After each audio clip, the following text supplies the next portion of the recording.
Media శత్రువులందరికీ నా చాలా I object this your honour. Okay, కొంతమంది, అందరూ కాదు. అది ముఖ్యంగా ఏబిఎన్, మహా, TV5 ఉన్నారు ఇక్కడ. Thank you. Yeah, okay okay. Before I start, కానీ నాకు తెలిసి ఇంతవరకు హిస్టరీలో స్టేజ్ మీద మీడియా శత్రువులు అనే మాట ఫస్ట్ టైం వాడి ఉంటారు ఎవరైనా. కరెక్టా? ఇలాంటి క్రెడిట్స్ అన్ని మీకే దక్కుతుంటాయి. Yeah, okay. సో నాకు అంటే ఇప్పుడు రకరకాల వేరే వేరే ఛానల్స్లో వేరే వేరే బిట్స్ ప్రోగ్రామ్స్లో వేరే వేరే న్యూస్ వచ్చినాయి కాబట్టి నాకు ఒక్కసారి ఆ టైం లైను ఈవెంట్స్ అనేది ఒక ఆర్డర్లో చెప్తే దాని తర్వాత నేను చెప్పేదానికి మీరు అడిగిన దానికి ఒక సెంబ్లెన్స్ ఉంటుందని గమనిస్తే, ఇప్పుడు ఫస్ట్ నేను ఎప్పుడో ఒక సంవత్సరం క్రితం ఒక ట్వీట్ పెట్టాను, 1, 2, 3 ఏదో సంథింగ్. ఇప్పుడు నేను రోజుకు 10 ట్వీట్లు పెడతాను, 10, 15, కొన్ని రోజులు ఇంకా ఎక్కువ. అంటే ఈ సంవత్సర కాలంలో కొన్ని వేలు పెట్టి ఉంటాను ఆ లెక్కన. ఆ వేలల్లో ఎప్పుడు ఏం పెట్టాను, ఏ సందర్భంలో పెట్టినా ఎవరికి గుర్తుండటానికి ఛాన్స్ లేదు. అందుకని ఐ హ్యావ్ నో నాలెడ్జ్. అది ఇప్పుడు రెండో పాయింట్, దాని మూలాన ఒకరి మనోభావాలు దెబ్బతిన్నాయి. దానిపైన కంప్లైంట్ పెట్టడం జరిగింది. ఇప్పుడు ఇక్కడ పాయింట్ ఏంటంటే, సంవత్సరం తర్వాత ఎందుకు లేచారు సడన్గా నిద్ర అంటే, ఓకే పాసిబుల్, నిజంగా చూసి ఉండకపోవచ్చు, తను హర్ట్ అయ్యాడు, ఓకే. దానికి సంబంధించి అది అయిపోయింది, దాని మూలాన ఏమీ జరగలేదు. ఆ టైంలో వచ్చినప్పుడు నాకు తెలిసి మీడియాలో కూడా ఏంటి ఇలా వచ్చిందా అని ఎవరన్నా అడిగినది కూడా నాకు గుర్తులేదు. అంటే ఎవరో దాన్ని పట్టించుకుంది, ఈయన ఒక్కరే సంవత్సరం తర్వాత పట్టించుకున్నారు, అదొకటి. సో అప్పుడు నేను బిజీగా ఉండటం వలన నేను ఒక డిఫర్డ్ టైం అడిగాను, ఇన్స్పెక్టర్ గారు ఇచ్చారు. మళ్ళీ ఆ టైం వచ్చేసరికి ఇంకో విషయం ఏం జరిగిందంటే, 4-5 చోట్ల వేరే వేరే వాళ్ళు వేరే వేరే డిస్ట్రిక్ట్లో అదే కేసు పెట్టారు, సేమ్ థింగ్. సంవత్సరం తర్వాత 4-5 ఒకేసారి మేల్కొనడం ఏంటనేది ఆబ్వియస్గా ఒక సస్పిషియస్ నేచర్ అనిపించింది. ఇప్పుడు యాంటిసిపేటరీ బెయిల్ బై డెఫినేషన్ దానికి ఉన్న ప్రొవిజన్స్లో మీరు ఒక నార్మల్ ప్రొసీజర్ ప్రకారం జరగట్లేదు అని ఒక అనుమానం వచ్చినప్పుడు మీరు కోర్టుకి చెప్పి అప్పుడు కోర్టు డిసైడ్ చేస్తుంది, ఇది దానికి బెయిల్ ఇవ్వడానికి ఉందా లేదా, అసలు ప్రైమా ఫేసి బట్టి దేని బట్టి వాట్ ఎవర్ లా పాయింట్స్ బట్టి. అది నా వర్క్ కూడా అవ్వకపోవటం వలన నేను మళ్ళీ అడిగాను ఇంకొక డేటు కావాలంటే అర్జెంట్ అయితే నేను వర్చువల్ అపియరెన్స్లో వీడియో ద్వారా ఇస్తాను. అది చాలామంది చేస్తున్నారు, సుప్రీంకోర్టు మీద కూడా దాని ఉంది. Prime Minister Narendra Modi also he supported that for quick and efficient service and justice. అప్పుడు నేను ఆ టైంలో 11 గంటలకి ఎప్పేర్ అవ్వాలి 25వ తారీఖు అంటే, నేను 10 గంటలకి నేను ఒక రిప్లై ఇచ్చాను, ఇలా కుదురుతుందని. ఒక 20 నిమిషాల్లో పోలీసులు వచ్చారు, నేను పెట్టిన 20-30 మినిట్స్లో. అది కూడా మీడియాతో పాటు వచ్చారు. ఆ మీడియా ఎవరంటే ఏబిఎన్, మహా, మన గ్రేట్ TV5 వాళ్ళే అంటలేదు, ఇంకా వేరే వాళ్ళు కూడా వచ్చారు. ఆ టైంలో నేను లేను 10లో. అది కొంచెం సేపు ఉండి ఒక మేబీ 2-3 అవర్స్ వాళ్ళని వెళ్ళిపోయారు. ఇంతకు తప్ప ఇంకేమీ జరగలేదు. ఇది 25th ఎప్పుడైతే ఇది స్టార్ట్ అయిందో ఓపెనింగ్ సీక్వెన్స్ ఇది. మిగతా సినిమా అంతా మీడియా తీశారు. నన్ను సెంట్రల్ క్యారెక్టర్ పెట్టి వాళ్ళు స్క్రిప్ట్ రాసేసి ఏంటి దాంట్లో కొన్ని కీలక సన్నివేశాలు RGB గోడ దూకి పారిపోయాడు, మంచం కింద దాక్కున్నాడు, లేకపోతే కోయంబత్తూరులో ఉన్నాడు, కేరళలో ఉన్నాడు, ఇక్కడ ఉన్నాడు, అక్కడ ఉన్నాడు. 6 టీములు గాలిస్తున్నాయి, జల్లెడ పడుతున్నాయి, ఇవన్నీ పెట్టారు హెడ్డింగ్స్. ఇప్పుడు నా క్వశ్చన్ ఏంటంటే, చాలా కామన్ సెన్సికల్ పాయింట్ దీంట్లో. ఇద్దరు పార్టీలు ఉన్నారు ఇక్కడ, ఒకళ్ళు అరెస్ట్ చేయడానికి వచ్చారు, ఒకళ్ళు అరెస్ట్ చేయాల్సి ఉంది. ఇప్పుడు దీంట్లో ఫస్ట్ అరెస్ట్ చేయడానికి వస్తే ఎవరైనా ఏం చేస్తారు, డెన్లోకి వస్తారు. అది నా ప్లేస్ కాబట్టి. పోలీసులు వచ్చారా, రాలేదు, అది ఓకే, వాళ్ళ కారణాలు వాళ్ళకు ఉండొచ్చు. వీళ్ళు అడిగారా ఎందుకు వెళ్ళట్లేదు లోపలికి అని అడగల. నేను ఇంతవరకు ఈ లాస్ట్ 7-8 రోజుల్లో ఒక పోలీస్ ఆఫీసర్ దీని గురించి మాట్లాడింది వెళ్ళదు. ఇలా అవుతుంది, ఇలా చేస్తున్నాం, టీములు ఫామ్ చేసాం, అన్ని కేసులు చెప్తారు కదా, క్రిమినల్ కేసులు ఇన్ని టీమ్స్ ఫలానా వాడిని ఎతుకుతున్నాయని వాళ్ళు చెప్పారా? చెప్పలా. నార్మల్ ఆస్పెక్ట్లో డెన్లోకి లేకపోతే నాకు క్లోజ్ ఫ్రెండ్స్, నా పార్ట్నరు, నా ఫ్రెండు, నా ఫ్యామిలీ, మా సిస్టరు వాళ్ళ దగ్గరికి వెళ్ళాలి. అక్కడ దొరకపోతేనే నెక్స్ట్ వైడింగ్ చేస్తారు. ఇవన్నీ వదిలేసి వైడింగ్ చేయడం అంటే అసలు ఏమన్నా అర్థం ఉందా?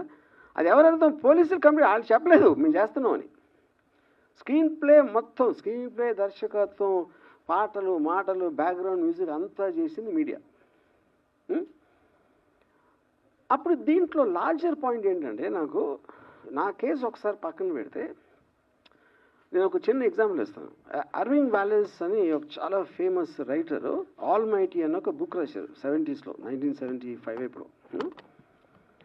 అదేంటంటే న్యూస్ పేపర్ ఇండస్ట్రీలో పర్టికులర్ న్యూస్ పేపర్ ఓనరు తను అన్ని పేపర్లకు ఒకే న్యూస్ వస్తాయి కదా, మన న్యూస్లో స్పెషాలిటీ ఉంటుంది, మన పేపర్లో ఒక యూనిక్నెస్ అనేది లేకపోతే మనది ఎందుకు ఎక్కువ కొంటారు అని ఒక ఆలోచనతో మన దగ్గరే ఉండాలి ఆ న్యూస్. అప్పుడు ఎలా అవుతాయి? మన దగ్గరే మనమే సృష్టించాలి అని ఇన్సిడెంట్లు క్రియేట్ చేసి ఆ ఒక్క పేపర్లోనే ఇన్సిడెంట్లు వచ్చాయి. ఇన్సిడెంట్ క్రియేట్ చేసింది కూడా ఇతనే. అది దీన్ని బేస్ చేసి అంతిమ తీర్పు అలాంటి కొన్ని సినిమాలు కూడా వచ్చినాయి ఆ టైంలో, ఆల్ మైటీ బుక్ బేస్ చేసి. కానీ ఇప్పుడు ఒక ఎక్స్ట్రాడినరీ అడ్వాన్స్మెంట్ ఏమైపోయిందంటే న్యూస్ సృష్టించగల ఉన్న న్యూస్ని మీరు వేరేగా చూపించాలి. అది మనం ఇప్పుడు డెవలప్మెంట్ అయ్యింది అది. సో దానికి ఎగ్జాంపుల్ ఇందాక ఇచ్చాను అది. ఇప్పుడు కమింగ్ టు ద కేస్, ఇప్పుడు ఇది నా ఒక్కడిదే కాకుండా ఐ ఫీల్ ఇప్పుడు లా అనేది ఎప్పుడో సంవత్సరాల క్రితం ఎప్పుడు చేస్తారు. లాకి టెక్నాలజికల్ అడ్వాన్స్మెంట్కి, సోషల్ అడ్వాన్స్మెంట్కి ఆల్వేస్ ఒక చిన్న గ్యాప్ ఉంటుంది. ఆ గ్యాప్ ఎందుకు ఉంటుందంటే మీరు సృష్టించినప్పుడు ఉన్న కండిషన్స్, టెక్నాలజీ వేరవ్వచ్చు. ఇప్పుడు అది మారిపోయింది కాబట్టి దాన్ని ఎలా కవర్ చేస్తుందని ఒక వేగ్నెస్ వచ్చేస్తుంది లాలో. సైబర్ దాంట్లో అది ప్రాబ్లం. సోషల్ మీడియా ఎప్పుడు వచ్చింది, లేకపోతే లైవ్ స్ట్రీమింగ్ ఇలాంటివి వచ్చినప్పుడు ఏ విధంగా దాన్ని ఎనాక్ట్ చేయాలనేది చాలా కష్టమైపోతుంది. అది చెప్తాం. అప్పుడు ఎవరి దృష్టిలో ఇప్పుడు టూ మచ్ చేయకూడదు అని వింటాం మనం. టూ మచ్ అంటే ఏంటి అసలు? అది ఏమైనా డెఫినేషన్ ఉంటుందా? డిక్షనరీలో దొరకదు. ఎవరి దృష్టిలో టూ మచ్, ఆ టూ మచ్ని ఎలా మెజర్ చేస్తారు? టూ మచ్ ఇవన్నిటికీ ఆ డిఫరెన్స్ ఉంటుంది కదా ఇప్పుడు. ఎందుకంటే మనుషులు అన్నాక వేరే వేరే సెన్సిబిలిటీస్ ఉంటాయి, వేరే ఆలోచన దృక్పథం ఉంటుంది, వేరే ఐక్యూ లెవెల్స్ ఉంటాయి, ఎడ్యుకేషన్ లెవెల్ వేరు ఉంటుంది. అప్పుడు అందరికీ కామన్ చేసి ఇది టూ మచ్, అది 3 మచ్ అని ఎలా చెప్తారు? ఇప్పుడు ఉదాహరణకి నేను 2 days బ్యాక్ ఒక మీమ్ పెట్టాను. డొనాల్డ్ ట్రంప్ కమలా హ్యారిస్కి క్షౌరం చేస్తున్నాడు, గుండు గేస్తున్నాడు. అది నాకేమనిపించింది, నాకు వచ్చినప్పుడు ఆర్టిఫిషియల్ ఇంటెలిజెన్స్ జనరేటెడ్ ఇది ఎంత ఘోరంగా ఓడగొట్టాడు ఎలక్షన్లో అనేది దానికి ఒక ఆర్టిస్టిక్, ఒక కామికల్, క్యారికేచరిస్ ఎక్స్ప్రెషన్. ఇది నేను ట్విట్టర్లో పెడితే ఒకడు ఏంట్రా డొనాల్డ్ ట్రంప్ని మంగళోడు అంటున్నావు నువ్వు అంటాడు ఒకడు. ఇంకోడేమో అంటే స్త్రీ జాతి అంటే అంత నీచమైపోయిందా, స్త్రీకి గుండు కొట్టిస్తున్నావా అంటాడు ఒకడు. అంటే దీన్ని ఎందుకు ఇస్తున్నానంటే ఎగ్జాంపుల్, అన్ని రకాలుగా మీరు ఒకే దాన్ని అన్ని దృక్పథాలతో చూడొచ్చు. అప్పుడు చేసినోడు, ఫార్వర్డ్ చేసినోడు, రిసీవ్ చేసుకున్నోడు ఎవడికి ఎలా ఎఫెక్ట్ అవుతుందని ఎలా నిర్ణయిస్తారు?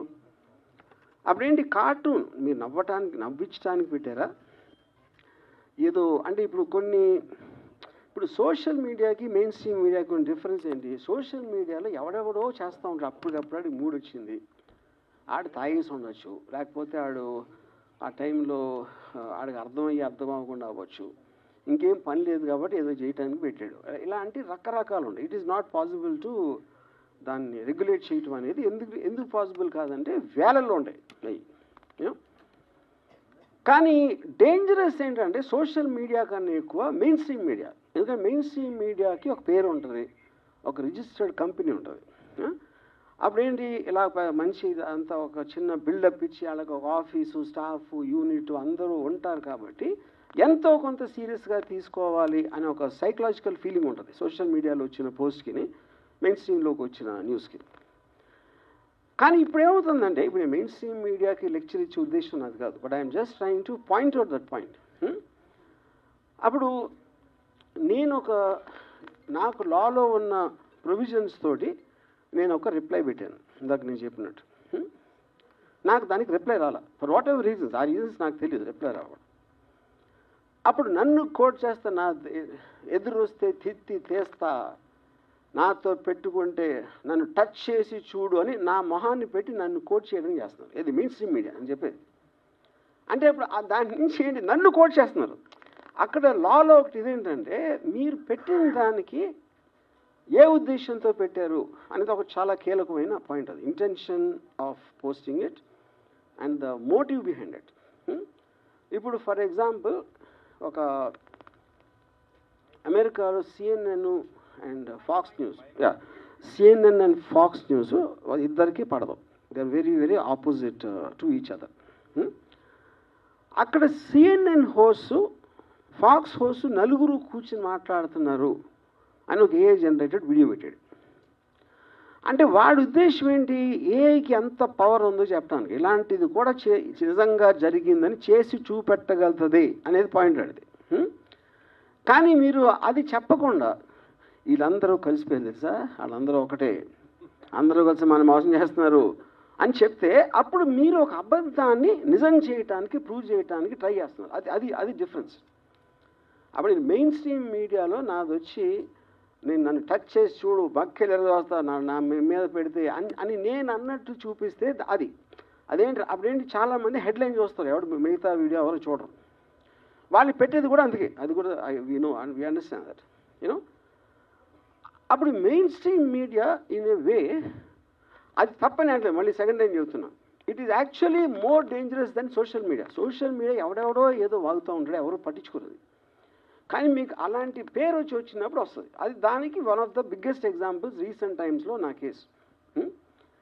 నేను హైదరాబాద్లో ఉన్నాను, మొర్రో డెన్లో ఉన్నాను అని 3 రోజులు చెప్తున్నాను. నేను లైవ్లో ఇంటర్వ్యూలు ఇస్తున్నాను టీవీ ఛానల్స్కి వెళ్ళి, అయినా కూడా they are not stopping that. అదొకటి. నెక్స్ట్ ఏమంటున్నారు, ఇక్కడే ఉన్నావు ఇంకా పట్టుకోవట్లేదని పోలీసులు పట్టుకోవాలని ఎప్పుడు చెప్పారు అసలు నీకు అంతకన్నా జోక్ ఉంటుంది అన్నది. అసలు వాళ్ళు చెప్పలేదు వారెంట్ ఉందని చెప్పలా, పట్టుకోవడానికి వచ్చామని చెప్పలేదు. ఇంకా పట్టుకోవట్లేదంటే గవర్నమెంట్ మారినా ఇప్పుడు కూడా పోలీస్ శాఖ వైసీపీగా పనిచేస్తుంది అన్నమాట. అండ్ అదొకటి. లేకపోతే నా ఫ్రెండ్స్ ఎవరో ప్రకాష్ రాజు లేకపోతే నాగార్జున వీళ్ళు నన్ను దాచారని అంత ఇది ఉంటే అక్కడికి వెళ్ళాలి కదా. అంత ఇన్ఫర్మేషన్ మీడియా దగ్గర ఉంటే వీళ్ళే కదా ఇప్పుడు డిటెక్టివ్స్. పోలీస్ శాఖ డిటెక్టివ్స్ అనేది మీనింగ్లెస్ ఇవాళ రోజుల్లో. You know media is the detective. Media detection ఎక్కడ చేస్తుంది, వాళ్ళ మైండ్లో చేస్తుంది. దానికి ఎవిడెన్స్ కానీ దానికి ఒక సపోర్ట్ బేసిస్ అనేది ఉండదు.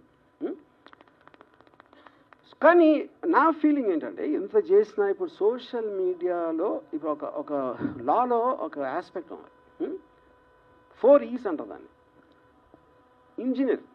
ఇంజనీర్ ఒక ప్రాబ్లమ్ని ఇంజనీర్ చేసి ఎలా దీన్ని ఆపాలి లేకపోతే కంట్రోల్ చేయాలి లిమిటేషన్ పెట్టాలి అంటే ఇంజనీర్ చేయాలి, దాన్ని ఎనాక్ట్ చేయాలి, ఒక లాగా తీసుకు